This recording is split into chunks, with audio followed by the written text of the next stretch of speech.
23절을 두 번 반복해서 읽도록 하겠습니다. 23절 시작. 모든 지킬 만한 것 중에 더욱 내 마음을 지키라. 생명의 근원이 이에서 남이니라. 아멘. 한 번 더요. 모든 지킬 만한 것 중에 더욱 내 마음을 지키라. 생명의 근원이 이에서 남이니라. 아멘. 이주원 전도사님 말씀 전해 주십니다.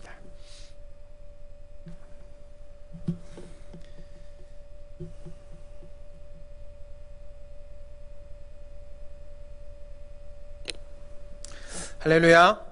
아멘. 오늘도 하나님께서 예배 가운데 함께 하신 줄 믿으십니까?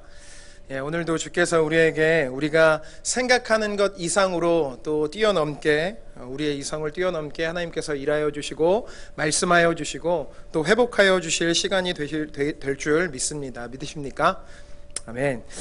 지난 주간 모든 여름 사역을 마무리하고 가족들과 처음으로 여름 휴가라는 타이틀을 가지고 휴가를 계획하고 휴가를 떠났습니다.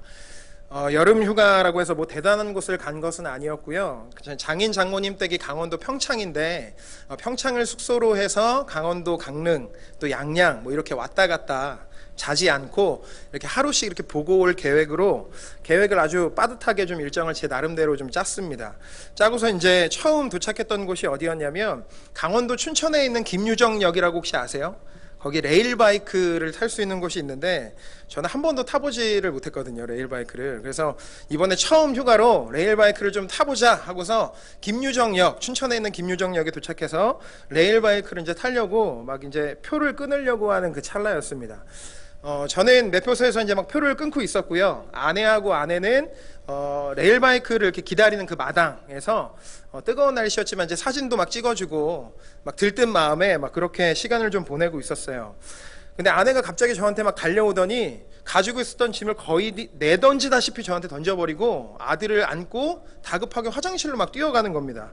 그래서 제가 생각하기에 아민이가 기저귀에 또 이렇게 실수를 했구나. 그래서 갈아주러 가는구나 하고서 이제 표를 끊고서 좀 기다리고 있었어요. 12시에 이제 들어가야 되는데 시간이 5분, 10분이 넘어가는데도 아내하고 아들이 나오지를 않는 거예요. 계속해서 기다리는데 아내하고 아들이 화장실에서 이제 막 나오는 것을 보게 됐어요. 근데 얼굴을 보면서 제가 이게 상황이 좀 심각한 상황이구나라는 것을 좀 얼굴을 보면서 직감을 할 수 있었습니다. 왜 그런가 하니 아내는 정말로 상기된 얼굴로 저를 향하여서 또 다시 달려오고 있었고요. 아민이는 얼굴에 눈물하고 코 범벅이 돼가지고 계속해서 울면서 저를 쳐다보고 있는 거예요. 알아보니까 어떤 상황이었냐면 제가 표를 끊고 있었던 정오 12시에 그 레일바이크를 타려고 준비하고 있는 그 마당에 기념으로 사진을 찍으라고 그 레일바이크 모형을, 철로 된 모형을 만들어 놓은 곳이 있었어요. 근데 아민이가 이제 거기 위에 올라가서 사진을 찍겠다고 양손을 뜨겁게 달궈진 철에다가 손을 대는 순간 화상을 입은 겁니다. 심한 건 아니고요. 1, 2도 화상 정도로 화상을 입었어요. 그러니까 그 15개월짜리 이제 막 걸음마를 뗀 아들이 이 뜨거운 철판에다가 손을 댔으니 얼마나 뜨거웠겠어요. 그러니까 이제 엄마를 향해서 막 뜨겁다고 난리가 났던 거고요. 아내는 이제 그 상황을 뒤늦게 이제 알아차리고 화장실로 가서 차가운 물로 계속해서 화기를 빼려고 했는데 이게 뭐 도대체 가라앉지를 않는 상황이 된 겁니다. 그래서 저한테 막 이제 또 달려온 거예요. 그래서 어떻게 해야 되냐 막 하다가 보니까 주변에 카페들이 있더라고요. 그래서 카페에 들어가서 얼음물을 달라고 해서 뭐 손에다가 얼음물도 넣어보고 화기를 빼보려고 별 이제 짓을 다 했습니다. 근데도 아들이 울음을 멈추지를 않는 거예요. 계속해서 손을 저를 향해서 갖다 대면서 너무나 뜨겁다고 계속해서 이 표현을 저한테 막 하는 겁니다. 그래서 아무리 해도 안 되겠다 싶어서 좀 시간이 좀 뒤늦었지만 결정을 했어요. 응급실로 가자 해서 찾아간 곳이 춘천의 이제 성심병원을 향해서 응급실로 달려갔어요. 차를 타고 가니까 한 20분 정도 거리더라고요. 20분 정도 차를 타고서 우는 아이를 안고 있는 아내를 옆에 태우고 가는 내내 마음이 너무나도 괴로웠습니다. 그러니까 저희 아들이 태어나면서 바로 그 신생아 중환자실에 열흘 동안 입원을 한 경험이 있는데 그때 그렇게 아픈 이후로 지금까지 단 한 번도 감기를 걸려도 크게 심하게 걸려본 적이 없는 아들인데 너무나도 괴로워하면서 저를 바라보면서 막 뜨겁다고 이렇게 울면서 막 이렇게 행동을 취하는 아들을 보니까 너무나도 부모된 심정으로 가슴이 막 미어지고 너무 괴로운 거예요. 어떤 마음이신지 이해하시죠? 너무나도 고통스럽습니다. 그냥 대신 아파주고 싶은 그런 심정 아시죠? 그런 마음으로 막 그냥 되도록이면 최대한 빨리 그냥 병원을 향하여서 응급실을 향하여 달려갔던 것 같아요. 그렇게 해서 이제 응급실을 가서 응급조치를 했고요. 손에다가 드레싱을 하고 이제 붕대를 감았습니다. 그리고 의사 선생님 말씀으로는 사진이 나오는데 양손에다 붕대를 감았어요. 그래서 저희는 미라 체험했다고 휴가 때 뭐 이렇게 농담으로도 이제 아내하고 얘기했는데 심한 건 아니고 이제 의사 선생님 얘기를 들어보니까 1, 2도 정도 화상 정도다. 그래서 이제 물집이 좀 잡혀 있는 상황. 그래서 그 물집이 좀 이제 터져야지 새살이 돋고 좀 이제 아프지 않을 것 같다. 근데 지금은 이제 다 낫습니다. 그래서 참 첫 휴가였는데 이 아민이 아들의 이 화상 사건을 시작으로 계획했던 모든 바다와 계곡의 물놀이가 이제 물거품이 됐고요. 이제 어떤 것도 할 수 없는 상황이 되어버린 거예요. 근데 엎친 데 덮친 격으로 그 주간에 강원도에 또 호우 경보까지 내려지는 폭우가 내리는 날들이 연이어서 막 이어졌습니다. 그래서 어디를 갈 수도 없고 어디에 내릴 수도 없고 계속해서 차만 타고 이동했다가 다시 평창으로 돌아오고 차만 타고 이동했다 평창으로 돌아오고 뭐 이런 날들만 계속 지속이 되는 거예요. 근데 제가 그 상황을 마주하면서 제 마음 가운데 막 원망이 들기 시작하는 겁니다. 이제야 제대로 된 가족 휴가, 첫 휴가를 떠나는 날이었는데 하나부터 열까지 마음에 맞는 것이 하나도 없는 거예요. 막 일이 틀리고 저리 틀리고 막 뒤틀러진 계획으로 마음이 너무나도 원망이 들기 시작했어요. 사실 더 솔직히 말씀드리면 상황에 대한 원망이 아니었고요. 하나님에 대한 원망이었던 것 같아요. 지금까지 아민이 보느라고 고생했던 아내한테 좀 좋은 시간이 되었으면 좋겠다라고 생각을 해서 정말로 제가 잘 준비한 어떤 휴가 계획이었는데 하나님 어떻게 안 도와주셔도 이렇게 안 도와주실 수 있으세요? 막 이런 마음이 들 정도로 원망이 들기 시작했습니다. 그렇게 하나님에 대한 마음의 원망이 들기 시작하면서 한 주를 굉장히 예민하게 좀 보냈어요. 찔러도 굉장히 확 예민하게. 날씨도 비가 오는 날씨죠. 이동을 해도 계속 차만 타야 되는 일정이죠. 그리고 아민이도 손이 불편했는지 계속 칭얼거리기 시작하는 거예요. 그러니까 한 주간의 모든 일정들이 완전히 그냥 저와 저 아내가 완전히 꼬이기 시작했습니다.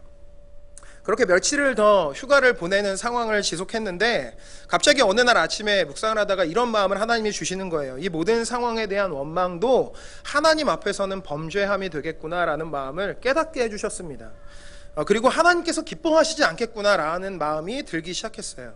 그리고 한편으로 이런 상황을 주신 분도 하나님이신데 어떤 계획이 하나님이 있으시겠지, 또 우리 가정 안에 하나님이 말씀하시고 싶으신 것이 있으시겠지라는 마음이 생기니까 원망이 사라지고 오히려 하나님이 우리 가정을 향한 계획과 뜻이 무엇인지 조금 더 고민해보고 조금 더 집중해보자라는 마음이 들기 시작하더라는 거예요. 그렇게 한 주를 보내게 되었습니다. 사실 이제 어제 저희가 그제 해가지고 힐링 캠프를 다녀왔잖아요. 저희 가정에게 있어서는 이 힐링 캠프 1박 2일이 정말 제대로 된 휴가였습니다. 아내도 이제 이제 어제 집에 와서 얘기를 나누면서 너무 힐링이 되는 시간이었다고, 정말로 힐링이었다고 그렇게 얘기할 정도로, 그래서 저희 휴가의 마지막인 이 힐링 캠프가 저한테 있어서는 굉장히 위로가 되고 저희 가정에도 좀 그런 위로가 있었던 시간이었습니다. 다들 가셨었죠 어제? 네, 안 가셨네요. 저뿐만 아니라 사실 우리가 삶을 살아가다 보면 정말 마음을 지키기 쉽지 않은 상황들이 참 많이 우리 앞에 놓일 때가 있다라는 것이죠. 그렇지 않습니까? 뭐 부부관계 문제라든지 자녀의 문제라든지 직장의 문제, 그리고 재정의 문제, 건강의 문제를 마주하다 보면 뭐 우리의 마음 하나 지키기도 힘든, 쉽지 않은 그런 삶을 마주할 때가 참 많이 있게 됨을 깨닫게 된다라는 겁니다. 그런데 오늘 본문을 보면 이런 우리들의 마음을 지켜야 한다고 하나님 말씀하시고 계시는 거예요. 우리가 읽었었지만 한 번 더 오늘 본문을 좀 읽어봤으면 좋겠습니다. 잠언 4장 23절입니다. 시작. 모든 지킬 만한 것 중에 더욱 내 마음을 지키라. 생명의 근원이 이에서 남이니라. 아멘. 본문의 말씀에 보면 이 세상에 우리가 지켜야 할 것들이 많이 있는데 그 중에서도 더욱 우리 마음을 지켜야 한다라고 이야기합니다. 그리고 그렇게 지켜야 하는 이유가 성경의 표현을 빌리자면 생명의 근원이 마음에서부터 비롯되기 때문에 그 이유를 설명하고 있다라는 거예요. 사실 구약에서 말하는 마음은요, 감정 이상을 의미합니다. 그래서 히브리인들은 마음이라는 공간을 인간에게 있어서 가장 깊은 곳에 위치한 공간으로 이해했어요. 그리고 그것은 감정적, 의지적인 힘뿐 아니라 육체적인 힘, 그리고 지적 능력의 근원까지도 여기는 아주 중요한 위치, 중요한 공간이라고 인식하는 것이 바로 히브리인들이 생각하는 마음이라는 공간입니다. 그래서 오늘 본문의 저자인 솔로몬 역시 이 마음을 지킬 것에 대해서 강조하면서 말씀하고 있는 것입니다. 그러나 저는 성경에서 말씀하는 이 마음이라는 공간을 더 깊은 의미로 해석하고 싶습니다. 사실 가만히 보면 하나님을 향한 우리의 믿음 또한 자리하고 있는 곳이 이 마음 아니겠습니까? 그래서 솔로몬도 이 마음을 생명의 근원이 나는 곳이라고 표현했는지 모르겠어요. 사실 마음이 우리의 믿음이 자리하는 곳이라는 것을 뒷받침해 줄 수 있는 본문이 마태복음에 등장하죠. 마태복음 본문 중에 잘 알고 있는 혈루증을 앓고 있는 여인에 대한 본문이 등장합니다. 이 여인은 12해 동안 혈루증을 앓고 있었던 여인이라고 성경은 소개해요. 이 동일한 본문이 있는 본문이 누가복음과 마가복음에도 동일한 혈루증을 앓고 있는 여인에 대한 기록이 있는데, 마가복음에 있는 본문을 보면 이 혈루증을 앓고 있던 여인은 많은 시간 많은 의사들에게 치료를 받았었다라고 기록하고 있습니다. 뿐만 아니라 그런 많은 의사들에게 치료를 받으면서 가지고 있었던 모든 재산을 탕진해 버렸다, 허비해 버렸다라고 표현할 정도로 심각한 병을 가지고 있는 여인이었다라고 소개하고 있다라는 거죠.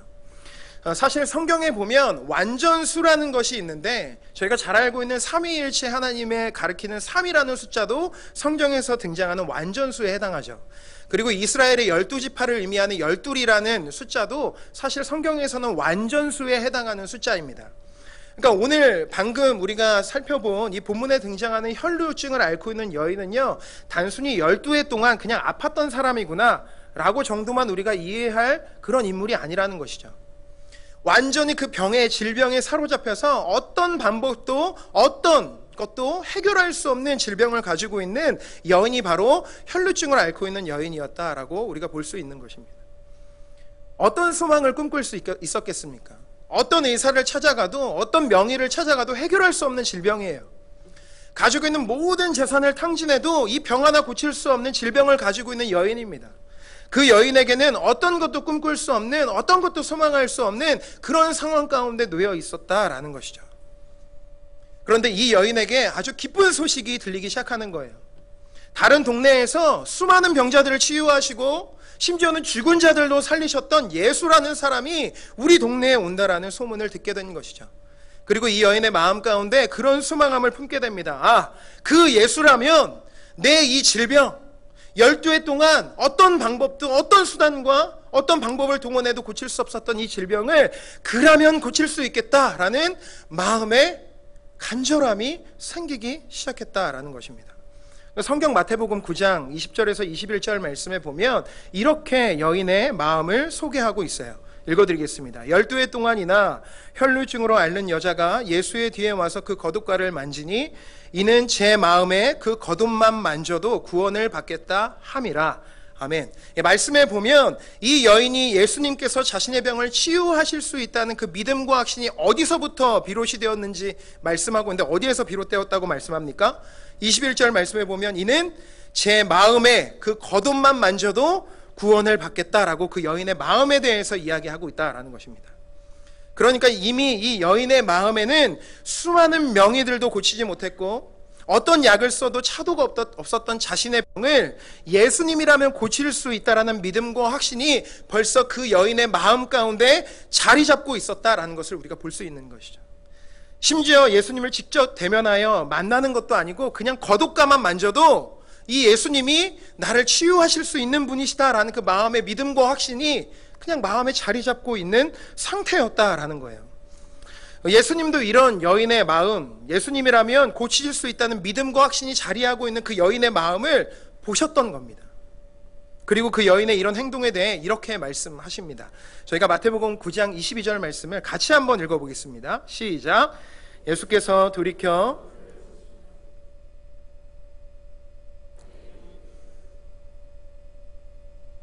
그 즉시 구원을 받으니라. 아멘. 말씀에 예수님은 자신의 병을 고칠 수 있는 분은 오직 예수님이라는 마음을 품고 있는 여인에게 그 마음이 너를 구원하였다라고 말씀하시지 않으셨어요. 예수님은 오히려 너의 믿음이 너를 구원하였다라고 말씀하십니다. 그러니까 지금 예수님은 여인의 그 마음과 믿음을 동일하게 보고 계시는 것입니다. 예수님에게 있어서 그 여인의 품은 마음은요, 곧 믿음이었습니다. 예수님이 나를 고치실 수 있다라는 그 믿음과 확신이 자리 잡고 있는 그 마음을 예수님은 믿음으로 보셨다라는 거예요. 우리가 왜 우리의 마음을 지켜야 하는 것입니까? 성경은 우리의 품은 마음이 단순히 감정의 수준을 넘어 하나님을 향한 우리의 믿음과 연결되어 있는 생명의 근원이 되기 때문에 우리에게 마음을 지킬 것에 대해서 명령하고 있는 것입니다. 성경은 이 마음이 하나님을 보는 창문이 됨을 또한 말씀하고 있어요. 마태복음 5장 8절 말씀인데요, 같이 한번 읽어보겠습니다. 시작. 청결한 자는 복이 있나니 그들이 하나님을 볼 것이요. 아멘. 말씀에 보면 마음이 청결한 자는 곧 하나님을 볼 수 있다라고 말씀하십니다. 이 또한 거룩하게 구별된 우리의 마음을 통하여서 더 친밀하게 하나님을 경험하게 되고 만나게 될 수 있음을 말씀하시는 것 아니겠습니까? 바라고 소망하는 것은 무엇보다 우리의 마음을 지키고 그 마음을 통해 생명의 근원 되시는 하나님을 만나게 되는 은혜가 우리의 삶 가운데 더 깊이 일어나게 되기를 주님의 이름으로 간절히 축복합니다. 이렇게 우리의 마음을 지키는 것은 너무나도 중요하죠. 단순히 우리의 감정을 뛰어넘어 하나님을 향한 우리의 믿음과 확신이 자라는 곳이고, 더 나아가 생명의 근원이 되시는 하나님을 만나는 유일한 통로가 되기 때문입니다. 그런데 문제는 우리가 살아가는 삶의 자리에서 이 마음을 지키기가 너무나도 어렵다는 데 문제가 있어요. 사실 저희가 마음을 지키는 건 몰라서 마음을 지키지 않는 게 아니지 않습니까?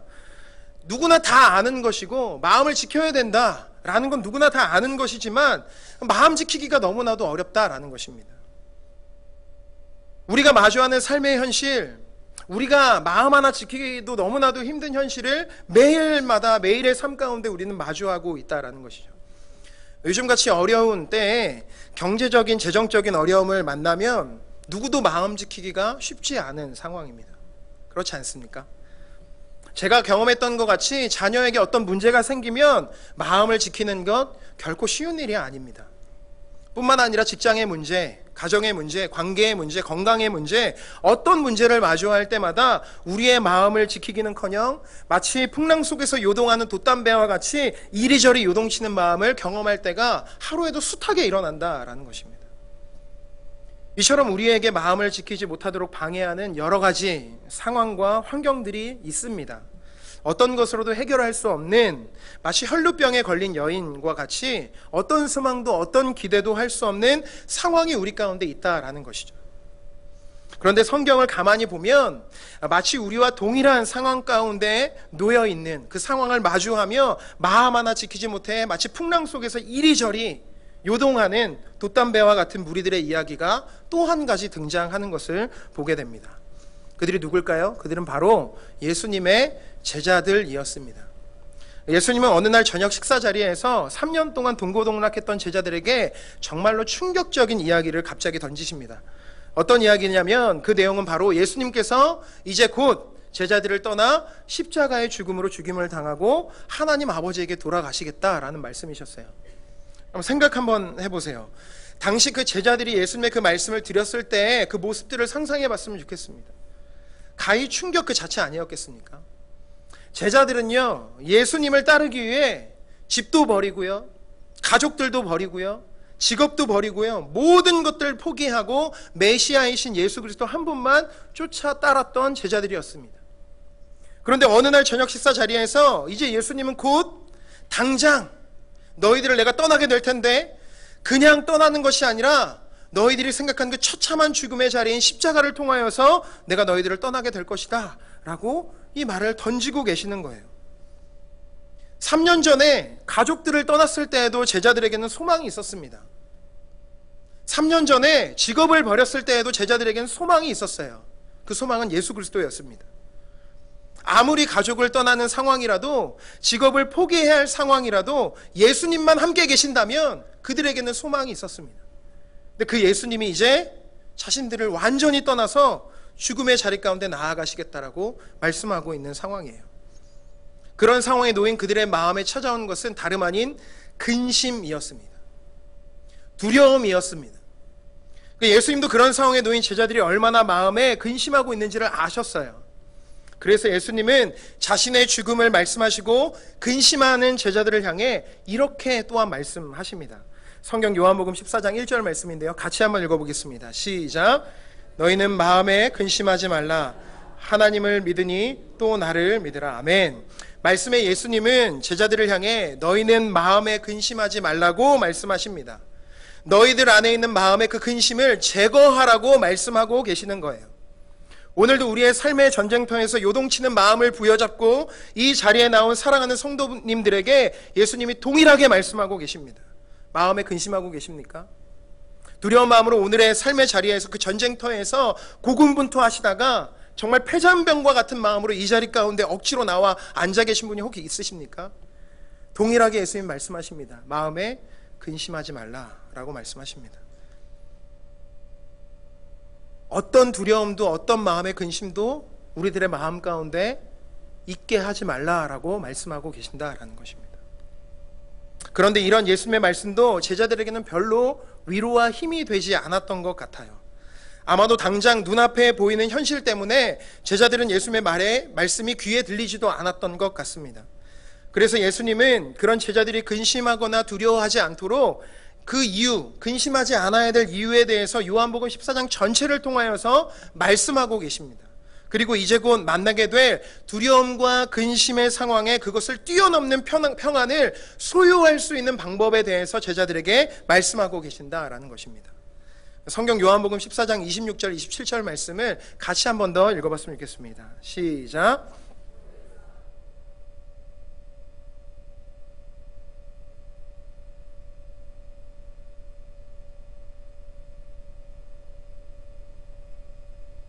아멘. 곧 나의 평안을 너희에게 주노라. 내가 너희에게 주는 것은 세상이 주는 것과 같이 아니하리라. 너희는 마음에 근심하지도 말고 두려워하지도 말라. 아멘. 그렇게 두려워하고 근심하는 예수님께서 심지어 너희 마음에 근심하지 말라라고 명령하시고 말씀하셨음에도 불구하고 눈앞에 보여있는 현실의 상황 가운데 또 요동치는 마음으로 근심하고 두려워하는 그 제자들을 향해 14장 전체 그리고 핵심적인 26절 27절 말씀을 통하여서 예수님은 근심하지 않아야 될 이유 그리고 오히려 평안을 소유할 수 있는 방법에 대해서 말씀하고 있습니다. 예수님은 제자들이 근심하고 두려워할 상황을 마주할 때마다 기억하라고 말씀하시는 거예요. 이것은 당시의 제자들뿐 아니라 오늘을 살아가고 있는 수많은 근심과 두려움 속에 요동치는 마음을 부여잡고 살아가고 있는 저와 여러분들도 동일하게 적용되는 말씀이라고 생각합니다. 예수님이 제자들에게 무엇을 말씀하시나요? 바로 보혜사 성령에 대해 소개하시며 말씀하십니다. 진리의 영이신 보혜사 성령은 곧 예수 그리스도의 영이십니다. 예수님은 자신의 육체는 십자가 처형으로 죽임을 당하고 제자들을 곧 떠나게 될 것이지만 그것이 끝이 아니라 이제 나의 영인 그리스도의 영, 보혜사 성령이 너희들에게 찾아올 것이고 그들이 너희를 위로하고 힘을 주고 모든 근심과 모든 두려움을 제거하고 우리 안에 평안을 주실 것이다 라는 것에 대해서 말씀하고 계시는 거예요. 보혜사 성령이 어떤 것입니까? 헬라어로 보면 파라클레토스라는 단어를 사용하는데 이 뜻은 돕는 자, 위로자, 상담자, 중보자 뭐 이런 의미들이 사용되어집니다. 그러니까 예수님이 그리스도의 영으로 우리 가운데 성령으로 보혜사 성령으로 오신다라는 얘기는 무엇이냐면 우리의 연약함을 그 누구보다도 잘 아셔서 우리 안에서 우리를 도우시는 분으로 우리 가운데 오신다라고 말씀하셨다라는 것입니다. 그 성령이 오늘도 우리와 함께 하심을 믿으십니까? 아멘이십니까? 정말로 어려운 상황을 마주할 때마다 내 힘으로 해결할 수 없는 마치 돛담배가 풍랑에 흔들리는 요동치는 그런 상황을 매일마다 매 순간마다 마주할 때마다 그럼에도 불구하고 내 안에 계신 보혜사 성령 그 그리스도의 영이 나를 오늘도 위로하시고 나를 새롭게 하시고 나를 회복하실 수 있다라는 그 진리를 정말로 믿고 의지하며 나가십니까? 예수님은 오늘 우리에게 그 질문을 동일하게 던지고 계신 것입니다. 두려워할 수밖에 없는 우리의 삶에 찾아와 평안을 허락하여 주시고 그 평안이 무엇인지를 알게 하신다라는 것입니다. 무엇보다 우리 안에 영으로 임하신 그분과 더 깊은 교제하고 관계하기를 원하신다라는 것이죠. 우리의 능력으로는 해결할 수 없는 숱한 고난과 근심과 두려움의 상황을 마주할 때마다 우리의 연약함을 그분 앞에 내려놓고 그분이 우리의 삶을 인도하시기를 그 누구보다 간절히 기다리시고 원하시는 분이 우리 안에 계신 보혜사 성령 하나님이시다라는 것입니다. 그분은 우리를 진리 가운데로 인도하신다라고 약속하셨습니다. 우리를 고아와 같이 버려두지 아니하시고 우리 가운데 우리 속에 함께 계신다라고 약속하셨습니다. 그리고 영원히 너희들을 떠나지 않겠다라고 분명히 약속하셨습니다. 마음을 지키기 누구보다 어려운 세대 가운데 우리가 살아갑니다. 저도 참 마음을 지키기가 어려운 순간들이 찾아올 때가 참 많이 있습니다. 그럼에도 불구하고 성경을 통하여 우리에게 알려주신 진리는 무엇이냐면 우리가 해결할 수 없는 그 능력, 문제와 그 여러 가지 상황과 환경 가운데 놓일 때마다 그것을 뛰어넘는 능력을 허락하여 주시는 분은 우리 안에 계신 성령 하나님이다 라는 것들에 대해서 하나하나 말씀하시고 알려주고 계신다라는 것입니다. 바라고 소망하는 것은 우리의 삶에 그 성령 하나님, 그리스도의 영이신 보혜사 성령 의지하며 마음을 지키시는 우리 모두가 되기를 주님의 이름으로 간절히 소망합니다. 저와 저희 가정도 지난 휴가의 일주일을 보내면서 아들의 화상 사건 말고도 또 여러 가지 몇 가지 사건들이 있었습니다. 일주일 안에. 그러면서 저희 안에 들었던 또 고민들은 무엇이었냐면 하나님이 우리에게 무언가 말씀하고 싶으신 것이 있으신가 보다 라는 결론을 저희들 안에서 내리게 되었어요. 그리고 우리가 좀 물어보는 시간을 갖자라고 결정하고 30일 동안 새벽 기도를 하기로 아내하고 작정을 하고 시작하고 있습니다. 그러니까 하나님께서 그 시간 가운데 분명히 저희들에게 말씀하실 것이라고 확신합니다. 왜죠? 우리 안에 살아계신 그분이 지금도 우리와 함께하고 계시기 때문입니다. 그런 어려운 상황들을 허락하여 주시고 우리의 능력으로는 해결할 수 없는 상황들을 허락하여 주신 분도 하나님이시기 때문에 그렇습니다. 어떤 어려운 상황을 마주하고 계십니까? 그래서 너무나도 힘들어서 우리의 능력으로는 아무것도 할 수 없다고 마치 혈루병에 걸린 여인처럼 어떤 소망도 기대도 하지 못하고 살아가는 삶 가운데 놓여 계시진 않습니까? 무엇보다 이 시간, 이 기도의 자리 가운데 우리 안에 계신 성령 하나님을 붙들고 그분의 지혜를 구하며 나아가는 이 시간이 되기를 주님의 이름으로 간절히 축복합니다. 그럴 때 우리의 삶 가운데 우리가 생각하는 것 이상으로 우리를 인도하시고 새롭게 하시고 회복하시는 그 하나님을 만나게 될 줄 믿습니다. 잠시 기도하겠습니다. 사랑의 하나님 고맙고 감사합니다. 우리 안에 계신 우리의 연약함을 도우시는 성령 하나님, 우리가 그냥 성경으로만 알고 있는 그 진리가 아니라 우리의 삶 가운데 살아 역사하시는 그분을 더 깊이 만나는 우리들의 삶이 되게 하여 주시옵소서. 마음 지키기가 너무나도 어려운 시대 가운데 살아갈 때마다, 그런 상황과 환경들을 마주할 때마다 내 힘으로 해결하려 발버둥치지 않게 하시고 내 안에 계신 성령 하나님, 그 상황도 허락하여 주신 그분 붙들며 그분의 지혜를 구하며 나아가는 우리들의 삶이 될 수 있도록 은혜를 더하여 주시옵소서. 말씀하여 주신 주님 감사합니다. 예수 그리스도의 이름으로 간절히 기도드립니다. 아멘. 오늘도 주신 말씀